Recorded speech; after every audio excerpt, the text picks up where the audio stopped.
Welcome to On Top of PR with Jason Mudd, presented by Review Maxer.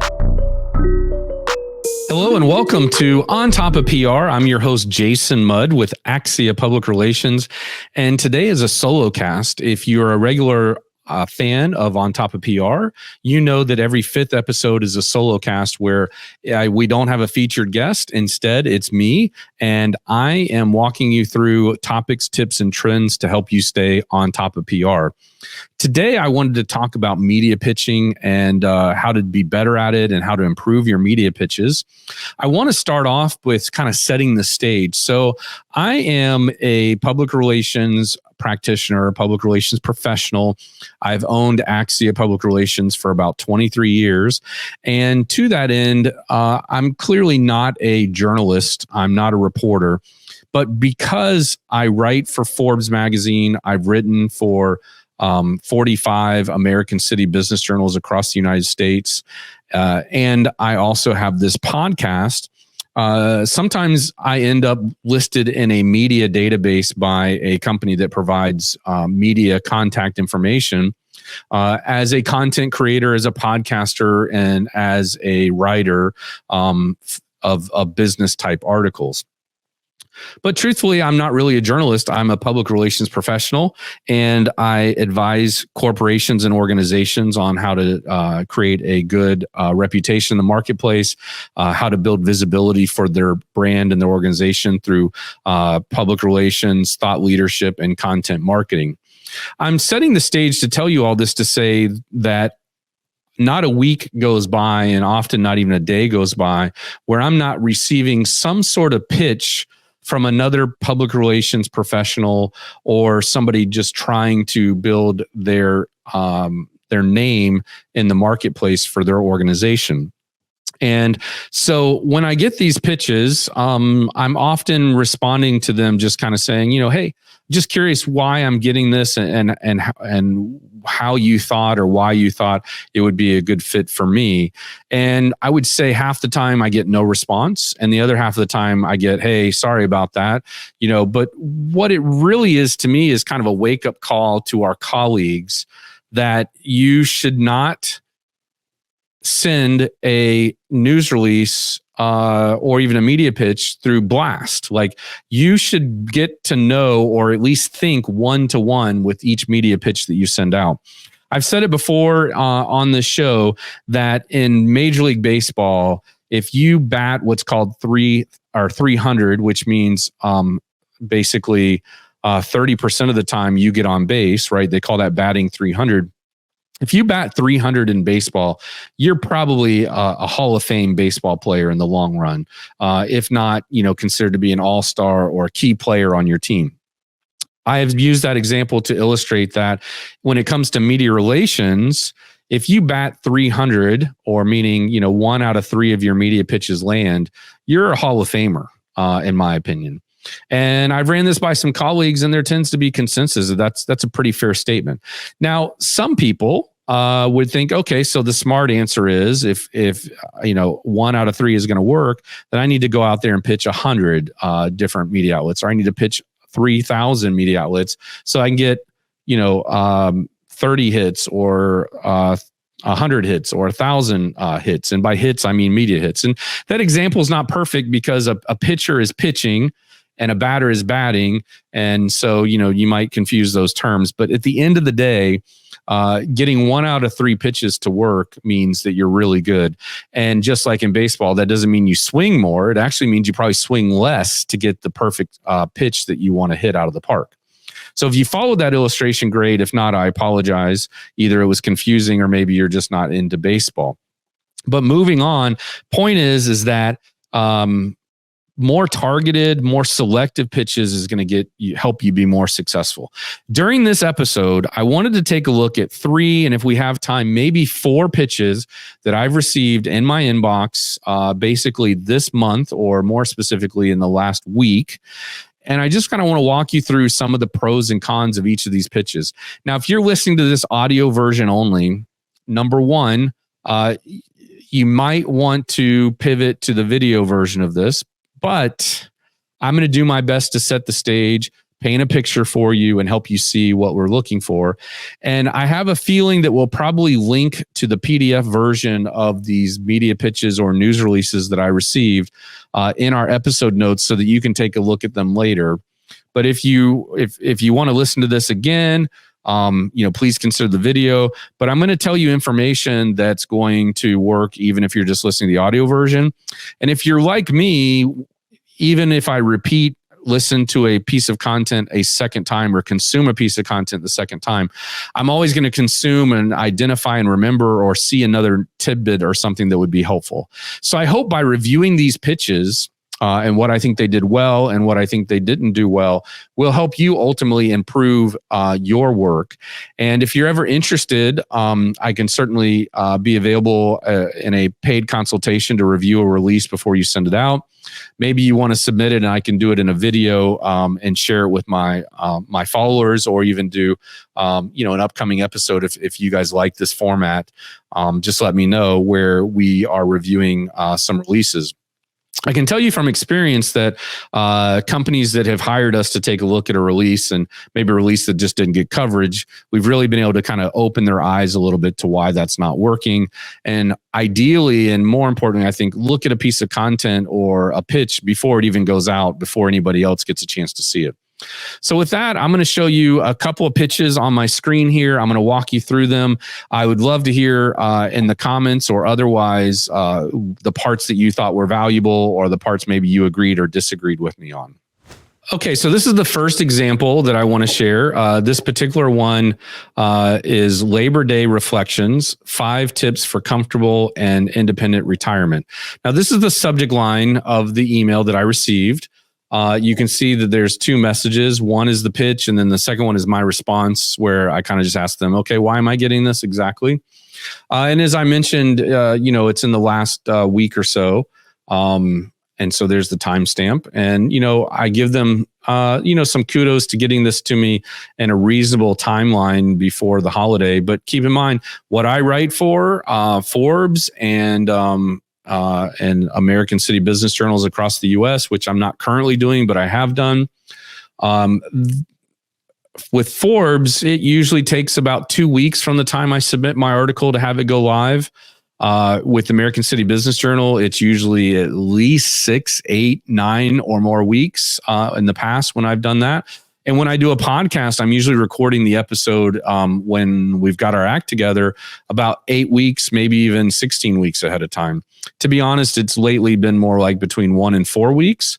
But again, this timeline doesn't give me enough time to even respond to it if I wanted to.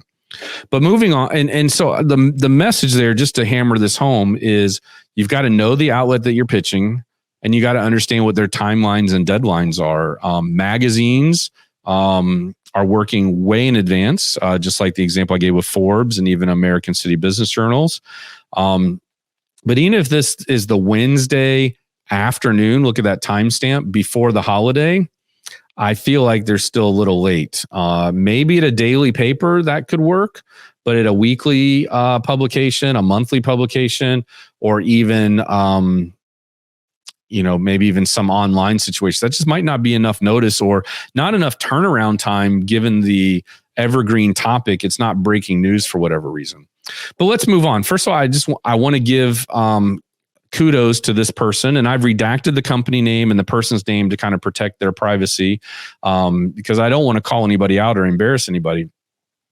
But what I like here is, honestly, hi, Jason. So first of all, they took the time to personalize this, whether they did it through a mail merge or whatever. At least they took the time to put my name in there and make it look like it's a personal email, whether it is or it's not. What I also like about this, and this was recently a LinkedIn post that I can add to the episode notes that kind of sparked a little bit of conversation, which was, hey, when you're pitching media, should you be cordial and say good morning, good afternoon, or greetings, or nice to meet you, or how are you, or something like that? And there was quite a bit of conversation around that. I kind of lean and err on the side of, if you know the person, right, then, talk to them the way you normally would. But if you don't know them, then maybe you don't say something, or maybe you do because you want to be polite and cordial and warm them up. I would say no matter what you do, always be polite, but B, don't waste your time with flattery, and don't waste your time, don't waste their time with unnecessary pleasantries. So diving into the pitch here, as Labor Day approaches, which is good because it's setting the stage, it's giving me a time, it's giving me a place, it's showing that this is kind of relevant now, right? It's time to reflect on the hard work that has shaped our lives to celebrate the opportunities that retirement brings. Okay, so to me, immediately kind of a little bit of a long sentence, right? And then it says, for many seniors, this chapter is filled with possibilities, but it can also represent challenges in maintaining comfort and independence. Now, I'm not going to read the entire pitch to you, but what I like about this pitch, again, focusing on the positive here initially, I like the numbered list. I think that's really cool. I like that they are bolding some of the sentences or portions of the sentences here in the paragraph. But getting back to the numbered list, I like it because it allows me to scan and skim read. It allows the journalist to, quickly kind of consume what they're looking for instead of trying to be, okay, what's the point, and having to read each paragraph to get to it. This really kind of highlights and summarizes what's going on here. So, just looking at, we've got a 5 listicle, or 5 things, or here's what they're calling 5 essential tips for enjoying a fulfilling and independent retirement. Now, what I might have done personally is I might have either repeated this or moved this 5 essential tips, right? Put it in bold and put it, I would say, put it kind of right here above the numbered list. So that I can quickly understand what are these 5 things instead of having to go back up here and read it in the body of the text of the message here. So they've got 5 essential tips for enjoying a fulfilling and independent retirement. Now, first of all, think about this. I write about the topic of public relations. I write the topic about helping organizations improve their reputation, using thought leadership, using content marketing, using earned media and public relations activities. Why would this be a good fit for me or my podcast or whatever? It's just not. It's not at all a good fit for me. So, they have probably sprayed and prayed or shotgunned this announcement all over the place. And I just saw on Twitter and on LinkedIn this week where a journalist basically just said, hey, you send me crap like this and it doesn't fit my beat, I'm permanently blocking your email address, and not only your email address, but your entire organization's domain, because I don't have time for amateur hour. And I wouldn't say that's harsh. I think that's kind of a reasonable response. The guy in particular was saying, hey, look, I cover tech and technology. And if you're sending me things that aren't about tech, then I shouldn't, I'm not giving you permission to email me anymore. And so if this went to a tech writer, unless he's got, highly technology focused options that are essential tips for fulfilling an independent retirement, and mobility solutions, probably not a fit. And honestly, even if it does use technology, it's probably not a fit for a technology writer. Okay, so moving on. Again, this reads like a great blog post to me. And then again, I would put these 5 essential tips with a header above it, and then list out these tips in a listicle, which I think is great. And then it ends here, kind of celebrate your achievements and embrace new opportunities. As you celebrate Labor Day and reflect on achievements, remember that retirement is a time to enjoy, blah, blah, blah, blah, blah. For more tips and insights on maintaining comfort, independence, and retirement, visit us. And then the company's website went here, but we redacted it. Now, couple questions here, right? Number one, I'm not retired. So to me, in a big way, this reads less like a media pitch and more like a newsletter. It reads less like a media pitch and more like a blog post or an article that they might try to get published somewhere. But, it may be a little too shameless self-promoting for that. Here it says, let me know if you have any questions. And it was sent from a PR coordinator. And again, I redacted their name and their company name to respect their privacy and to, not be kind of picking on them for any reason. So just kind of looking at this, immediately, it's not clear to me that this is a media pitch. That should be adjusted, number one.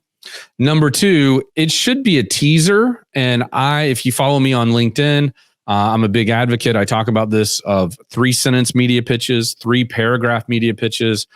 This is 1, 2, plus the 5 is 7. The close here is 8. 9. So it's arguably 9 paragraphs. If you count this as a paragraph, let's just call it 10. So 10 paragraphs, way longer than just being 3. And again, I would recommend 3 sentences. All a media pitch is a teaser. You don't have to give them all the steps, all the tips. You could even just say, hey, I've got 5 essential tips. Here's an example, 1 or 2 of them. Would you be interested in more? Because just like in dating, just like in sales, media pitching, the intent of the first meeting is to get a second meeting. The intent of the first conversation, the first date, the first presentation is to get a second presentation, a second date, a second meeting. So in this particular case, pitching media, you just want to send a teaser and have them say, you know what, I would like to hear more, or tell me more, or, hey, this isn't a good fit for me. But instead of doing it in 10 paragraphs, what if you just did it in 3 sentences that looked more like this, right? Or worst case, even 3 paragraphs, right? And real quick, the outline should always be this, right? Here's what I got. Here's why it matters. Here's what I'd like you to do. So paragraph number 1 or sentence number 1, summarize what you got. Sentence number 2, paragraph number 2, here's why it matters. Here's why you should care. Here's why your audience wants to know this. This is why your audience needs to know this. This is how it will be helpful to them. And then finally, the close. Here's what I want you to do with it. I'd like you to do a feature story. I'd like you to brief this. I'd like you to interview our CEO. I'd like you to talk to a customer about what their life was like before and after. There's a lot of these types of things that can be done in a media pitch. Point is, this is way too long. It's not specific enough.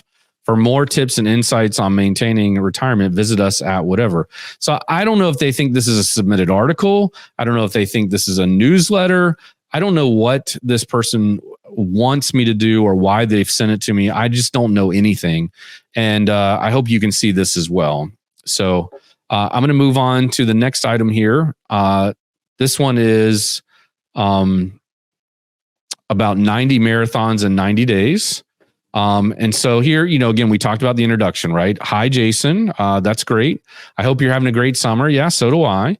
And so here we're saying a well-known UK musician is currently running 90 marathons in 90 days along the PCT, which I don't know what that is, honestly, but maybe if I was in the UK or in Seattle, I would know more about what that means, but I don't immediately know what that is. Maybe it stands for Pacific Coast something. To raise awareness for mental health. Hey, great cause. Love this, right? But why am I getting this? I don't write about mental health. I don't write about music. I don't write about sports. I don't write about marathons. I don't write about running. Please see the press release below and let me know if you can share this news with your audience, okay? I'm happy to facilitate an interview with, and it's the person that's running the marathon, right? So check this out. Again, please see the press release below, right? So good. So literally, this could, in theory, be a 3-sentence pitch. I would do it a little differently, right? I hope you're having a great summer. A well-known UK musician is currently running 90 marathons in 90 days. Blah, blah, blah. Please see the press release below, period. We'd like you to cover this, and and he's available for an interview, period. That's it. 3 sentences. Love it. Or it could say, instead of saying, please see the press release below, I'm sorry, I meant to say this. Instead of saying, please see the press release below, what she or he could have said is, may I send you the press release? May I send you more information? And then you can say, we'd like you to share this news with your audience and I can make my CEO available. Do you see how it's kind of just 3 sentences as a teaser? And then we start a conversation about it, as opposed to just dumping all this into my lap. Now, the PR person is probably thinking, hey, 1 email, I can send it all and have it done. And then if they're interested, they've got everything they need. It's very transactional, very convenient. But really, this is a lot to read. But immediately, I'm normally hitting delete in my inbox because raising awareness for mental health and marathons and music do not fit my realm of what I write about. So this was just basically, honestly, spam. And, I could have marked them as spam and then impacted their domain authority score, their spam score, and make it so that I don't ever get messages from them again. And you better believe that journalists are actively doing this because, one, by nature, most journalists become very cynical.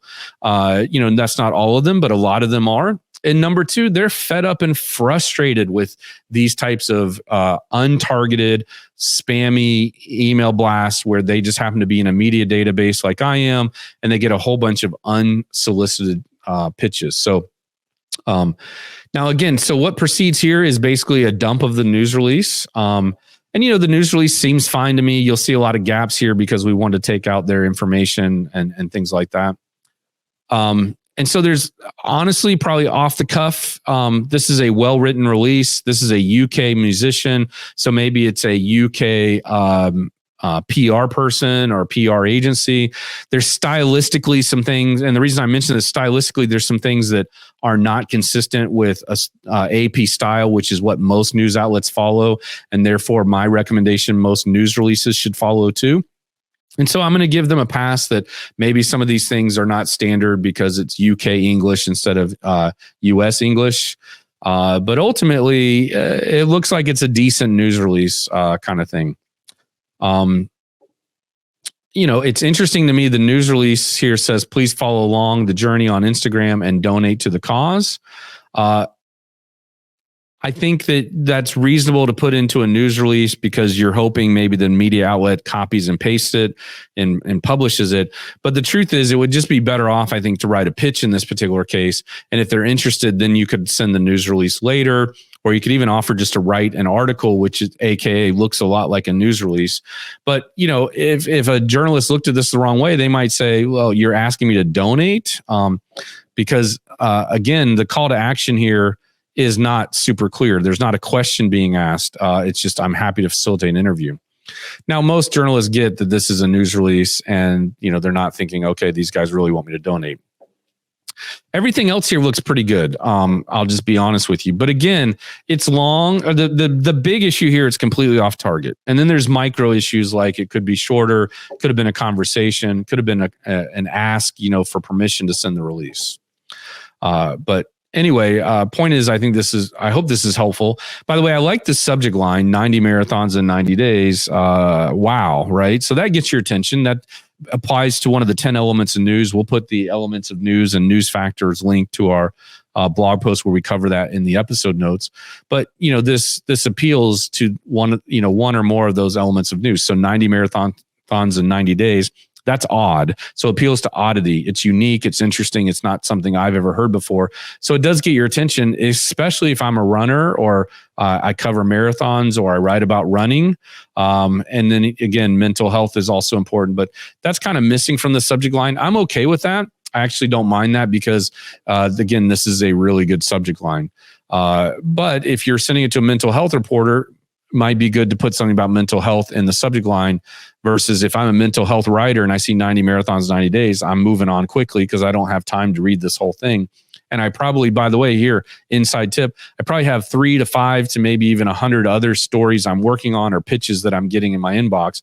So this one really has to stand out.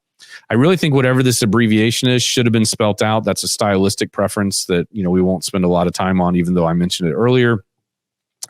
And then the other thing is the musician part. If this person's a musician, that probably would, and it's going to a music magazine, it probably should have gone up in the subject line as well. One thing this just triggers in my mind is the use of the word press release. So the term press release is dated. The more modern term is news release. And that's because there's a lot of media that don't depend on press to print their news outlets. And that might sound like a real subtle, nitpicky nuance or something like that. But it triggers a story that I want to share with you, which is when I was an intern in the mid 90s, I worked at an advertising agency that had one of those bolt-on PR firms or PR departments. And, that company's primary focus was advertising, graphic design, et cetera. But, when clients ask for some PR, they're like, oh, we got some people over here who can do PR. And honestly, they did a really good job at producing events and some other PR and community relations type activities. So it was a good team, no doubt about it. But my point is just to say I was interning there and I loved the experience. But I was pitching a story and I remember calling a local TV news affiliate, network affiliate station. I said, hey, I got this press release about X, Y, and Z. Do I have your permission to send that over to you? And man, I caught the news assignment editor or the assignment desk director maybe on a day he wasn't in a good mood. I don't know. I got to know him better. He has a lot of respect for me now because we've done a lot of good things together. But I will never forget this. He told me I could stick my press release in the trash because they are not the press. They're news and they do television news. And if I want to send a press release, I should send it to a newspaper or a magazine. They want a news release. His language is a little more colorful than that.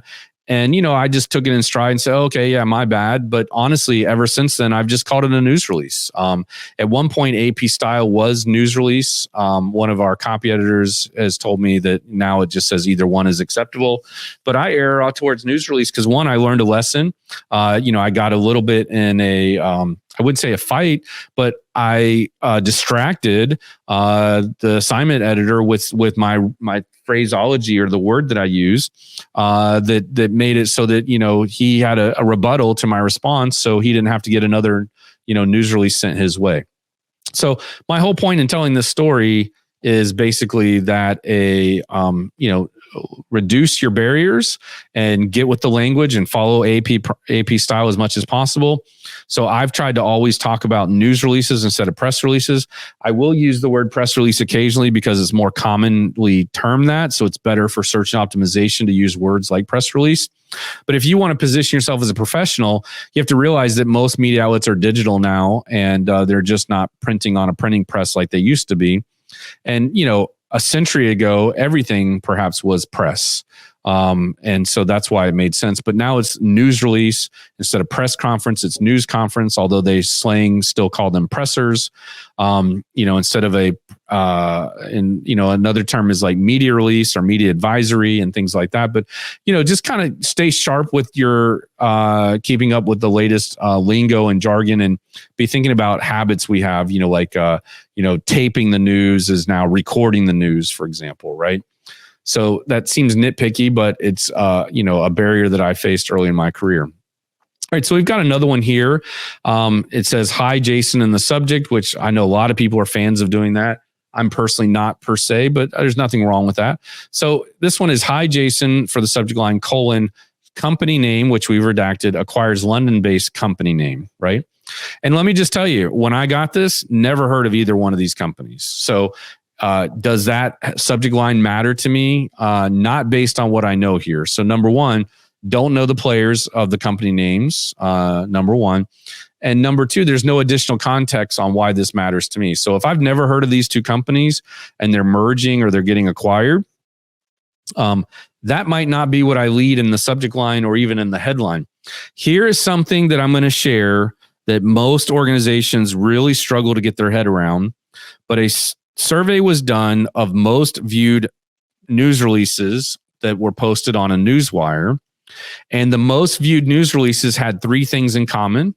I'll do another episode if we haven't already on this topic. And if we have, and when we do, we'll do our best to add it to the episode notes for this episode.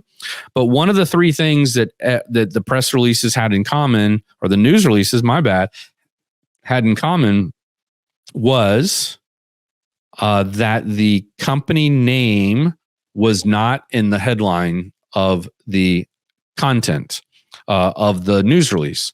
And when we think about leaving out a company name in the headline of a news release, most clients would be like, "Hey, you made a huge mistake." But the truth is, it would be a calculated decision to do that. And to be honest, if these were the three most popular, most viewed news releases on a newswire in a given quarter, maybe that's something we should pay attention to. It may be provocative, contrarian, or a unique way of doing it. But if the data points you to something, then you might want to do it. I have an expression: if we have data on this, let's follow the data. If we don't have data, let's follow our instincts or recommendations. So in this particular case, maybe leaving out the company names from the subject line or the headline and telling me more about why I should care, why this matters, would help the journalists express more interest. So here we go. We're jumping in. "Hello, Jason. Happy Wednesday. I trust you're having an enjoyable summer." There's a theme here about summer, I guess. But point is, this is short and sweet. It's okay. It would have been fine without it. The hello is decent enough. Most journalists are very pragmatic. Most journalists are very busy. They don't have time to be waiting around for pleasantries. And most of them just don't want them because they know you're asking me to do something for you. So let's just get to it, right? Here we go. I wanted to share important news. Okay. First of all, important sounds subjective to me. Again, I've never heard of these companies. So why is this important? Okay. I wanted to share important news regarding this company's third acquisition in less than a year. And then here we go again. Company name, a London-based award-winning media communications agency will join blank to enhance the company's integrated medical affairs and scientific expertise and partner to deliver exceptional support to clients in life sciences across both continents. Click to press release here. Maybe that means click to view, click to see, click press release here. I'm not sure, but feels like that's a typo. So the next paragraph, this is a major development coming on the heels of blank acquisition of blank, a clinical communication company based in Greater Philadelphia and Switzerland a couple months ago, and another company name last fall, as well as the launch of blank, another service they created last summer. Again, never heard of any of these companies, don't necessarily have a connection to Philadelphia, Switzerland, London, etc. So again, why am I getting this? I write about public relations topics. This is not for me. And even you might be thinking, well, these are communications, agencies, but they're not. They're not really PR firms or agencies. They're doing other type of communication activities. But again, would I write about a competitor? No, probably not, right? So there's more information just kind of about the company, about some of their high profile clients and And you know what? I recognize their client names for sure, but I've never heard of them. So we'd love for you to speak with fill in the blank of, probably their CEO or something like that this week to learn more about this exciting announcement. Again, exciting. So it went from, important news to exciting announcement. And their shared commitment and vision to delivering cutting-edge, high-impact services for clients worldwide. Greatly appreciate your interest. I'm not interested and look forward to discussing next steps when amenable. So again, I've edited out the person's name and their contact information just out of respect for them. But again, this is something that I didn't ask for. This is something completely unrelated to what I cover. And I would argue what I cover should never really get a news release sent to me at all. What I do get are a lot of pitches for guests to be on our podcast. I could do another episode about why some of those are bad and some of those are good. Point here really is this feels just like an assembly line of mass production of getting a press release sent out to a whole bunch of people really quick. No consideration of, how I might cover this custom for my outlet and the type of news stories that I cover. No mention of why they think this is related or valuable to me and my audience. Very just kind of one-sided feeling in this whole, experience that I got here by receiving this. All right, I've got one more here. This one is completely different and unique from the ones I received. So, hi, Jason. I'm not sure if we redacted more after here, but I don't think we did. And interestingly, they kind of followed some advice. You'll see only in a few places do they even mention their company name, which I thought was good. That's progress, right? You're focused on the substance and the content, not on the shameless self-promotion of the organization. So here we go. They lead with 3 bullet points. And as if you heard earlier, I like bullet points. It helps me read this a lot quicker. But then there's a lot of paragraphs here, including a large table that comes here. So anyway, I want to move on here. So they're giving me 3 bullet points, which I think are really good because it kind of summarizes the whole thing, right? New study reveals the city where it's hardest to date is Mesa, Arizona, where people have the lowest interest in dating apps. California stands out with 4 cities being on the list, of course, because California has a lot of big cities. And then New York is the most expensive city to date, with an average date costing $130 on average. Now, first, average restaurant date.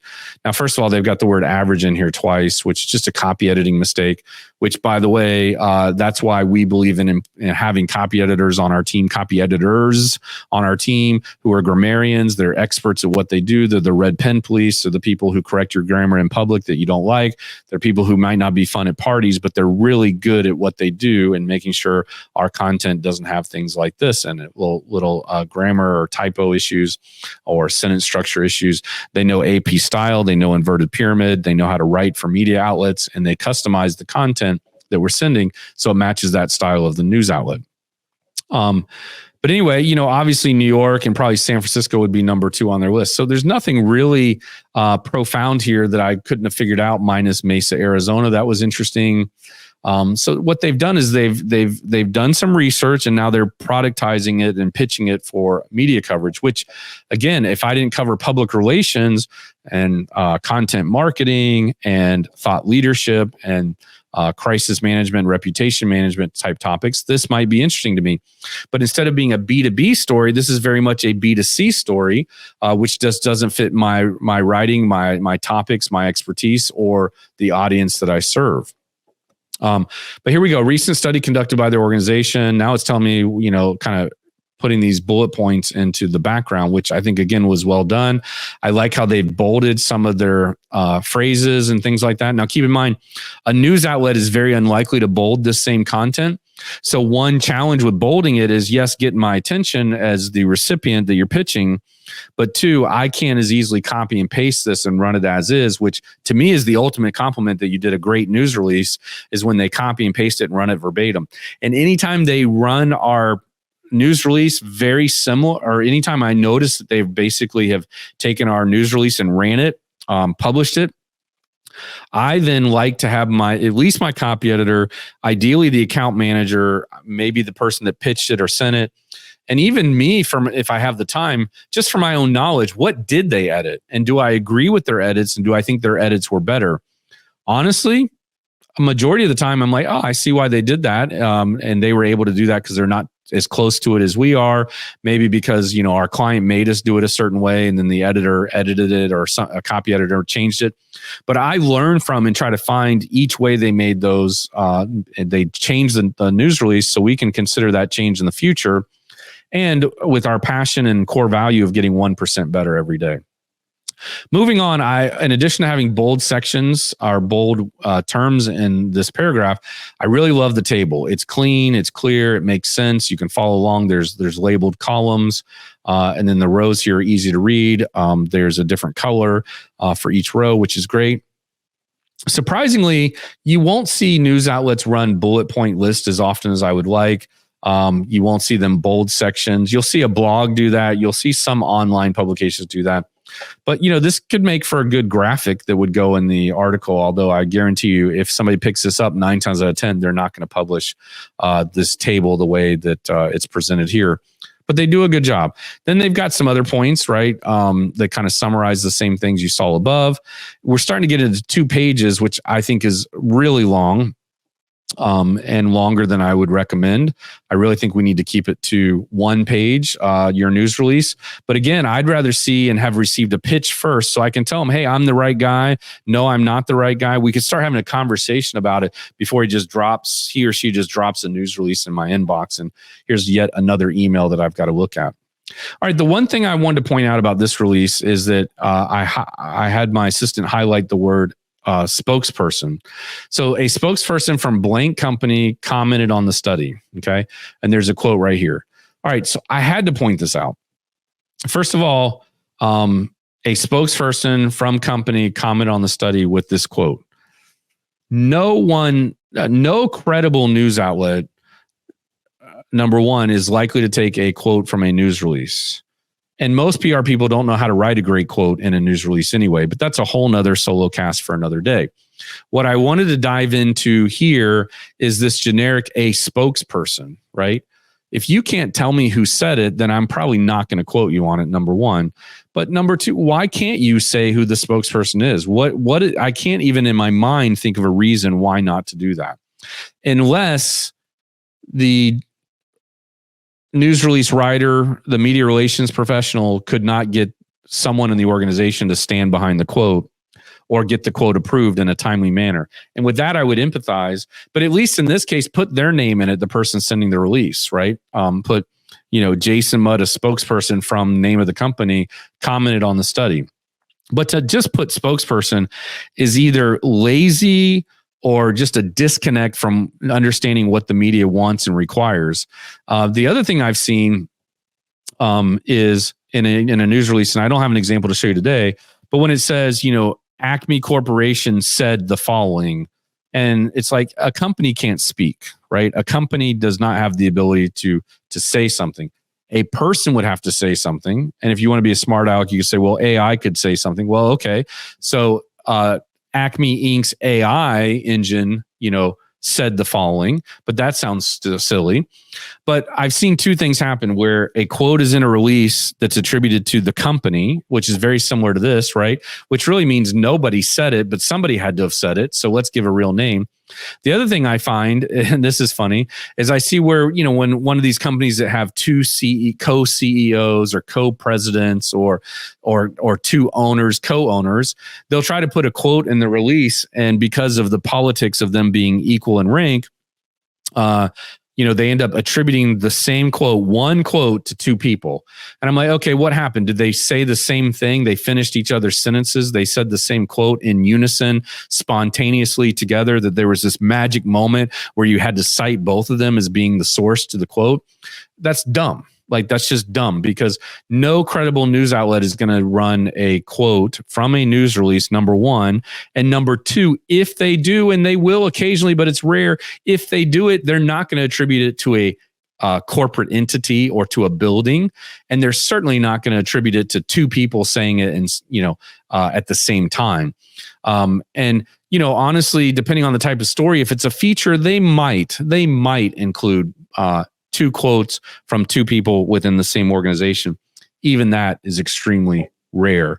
So I hope you found this helpful. I wanted to share with you just kind of some of the ways and some of the things that I see out there that I'm getting as a public relations professional who's a content creator, who's writing for news outlets, because journalists tell us they receive between 10 and 100 pitches every day, depending on the visibility and the reach of the news outlet.